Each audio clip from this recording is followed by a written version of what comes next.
Hi everyone, it's Mike, and we're back to continue our multi-part series on prophecies within A Song of Ice and Fire and HBO's Game of Thrones. Previously, we examined Maggie the Frog prophecy, taking a closer look into the Valonqar portion. This video is going to focus on perhaps the most well-known prophecy in both book and show, and that is the Prince Who Was Promised, also referred to as Azor Ahai. Before we get started, we need to briefly cover the events of the Long Night. In Season 6, we see that thousands of years ago, the Children of the Forest created the White Walkers as a weapon of mass destruction against the First Men who arrived via a land bridge that once existed connecting Dorne to Essos. The First Men were supposedly the aggressors, cutting down their trees and pretty much invading all of their lands. Initially, the Children of the Forest used magic from the Old Gods to sever the arm of Dorne. That would keep the men from coming over from Essos. We don't know how or why yet, but creating the White Walkers completely backfired on them, and the First Other brought forth an army of the dead using his necromantic powers.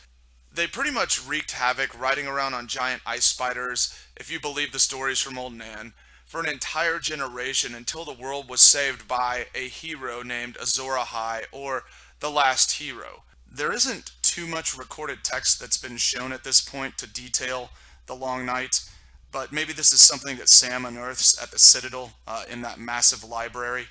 But it was essentially oral tradition at that point, tribal knowledge, if you will, just passing it down by word of mouth from generation to generation. And anybody who's played the telephone game knows that even after a couple of minutes passing it around with your friends at school, that information gets completely distorted and the story turns out completely different at the end. So be very interested to see if Sam is able to determine something.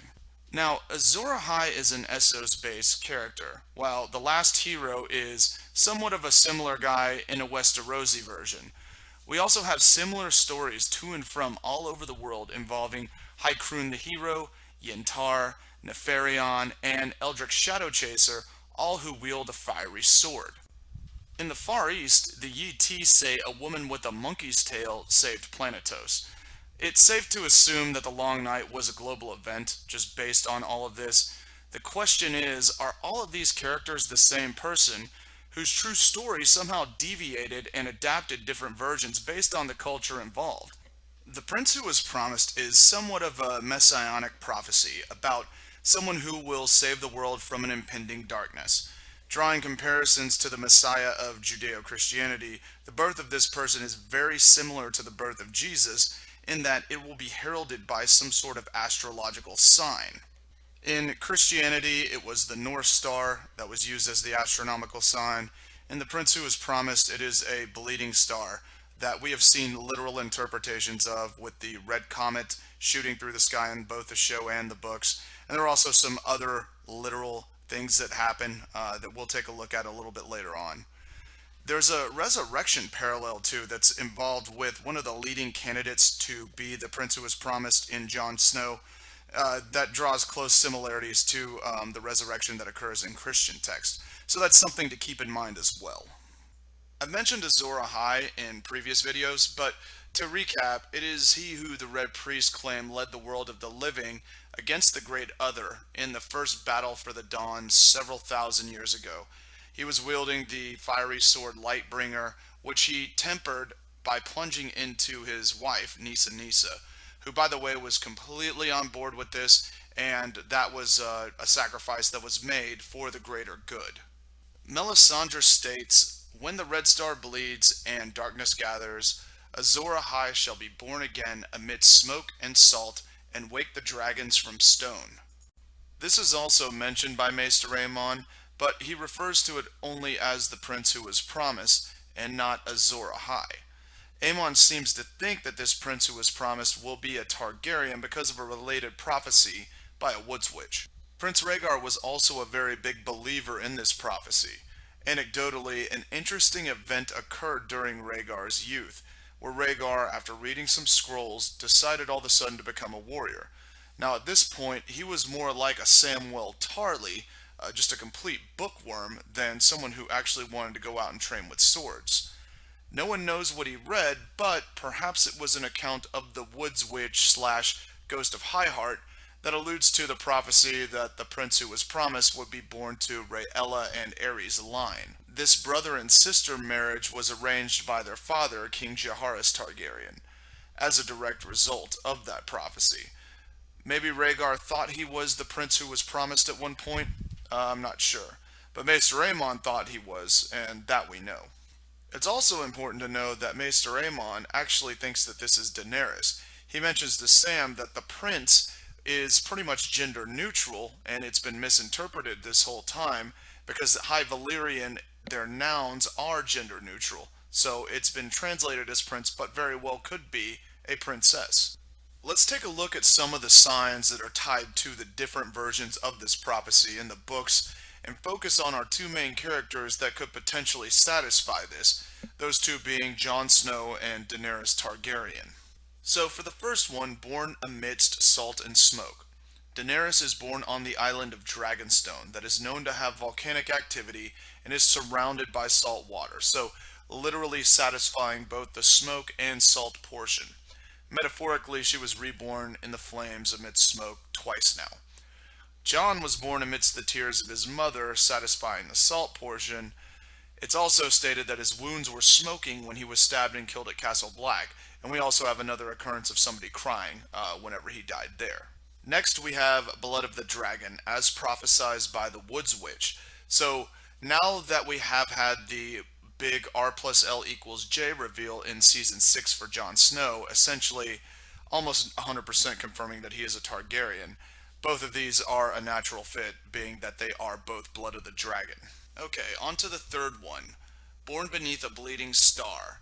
We can look to the red comet that passed over in the show and books as a stretch for both, kind of rationalizing that in a metaphorical sense, because both had already been born. But in season 6, episode 10 of the series, Dawn, the ancestral sword of House Dane that was made from a fallen star, is resting on the bed where Jon Snow was born, with blood on it from the skirmish that just took place minutes before. I believe this to be the strongest evidence to date on the confirm of who this person is. The show tends to go out of its way to display context clues as such, so I think this is no different in this case. For the next one, we have Waking the Dragons from Stone. Now, Dany literally did this with the petrified eggs that Illyrio gifted to her during her wedding to Khal Drogo. Now, while Jon could possibly use the fact that he is Blood of the Dragon and was woken from stone within the Tower of Joy when he was born, or revived within the stone walls of Castle Black, it's a bit of a stretch. Now, there are 2 books left and 2 seasons left, so he could potentially do something then that's a little bit more concrete than the metaphors we just talked about. There's also a myth that Winterfell is actually built on a hot spring. That's actually a fact. But the myth is that there is a dragon lying beneath Winterfell that pretty much burns all of that stuff and keeps Winterfell warm. So, there's also the potential for him to wake a dragon beneath Winterfell. How crazy would that be? Let's take a look at Daenerys' vision in the House of the Undying. And it goes like this. The 5th room finally shows a man very much alike her brother Viserys, except that he is taller and has eyes of dark indigo rather than lilac. He is speaking to a woman who is nursing a newborn babe, telling her that the child's name should be Aegon, and saying that what a better name for a king. The woman asks if he will make a song for the child, and he replies that he has a song and that he is the prince that was promised, and his song is of ice and fire. He then looks at Dany, then as if seeing her, and he adds that there must be one more, and the dragon has 3 heads. So the assumption here is that the person that looks like her brother Viserys is actually her brother Rhaegar, and she's having a flashback to the birth of her nephew, Aegon Targaryen. And the woman is obviously Rhaegar's wife, Elia Martell. So both Aegon and Elia died during the sack of King's Landing. Obviously, Aegon cannot be the prince who was promised. And we'll talk a little bit about the Aegon in the books as well here in a second. Now this is where it can get a little convoluted when referencing the dragon has 3 heads. So it's generally assumed that there are going to be 3 Targaryens that are going to mount the dragons and they're going to fly around and win this war for the Dawn. George R. R. Martin stated that they need not all be Targaryens.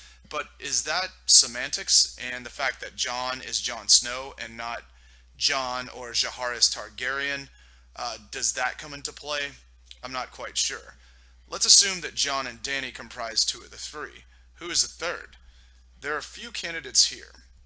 There is evidence that Tyrion could be a Targaryen, and his interaction with the dragons in season 6 builds a strong indication that it's possible. He's also had several dreams about them growing up. In the books, there is a character who appears in A Dance with Dragons claiming to be Aegon Targaryen, Rhaegar's son who was supposedly smashed against the wall by the Lannisters during the sack at King's Landing. There is some strong indication that he's actually a fraud.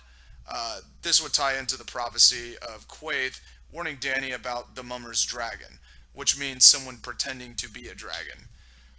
We also have Bran as a potential, being the three-eyed raven now. He's very, very powerful.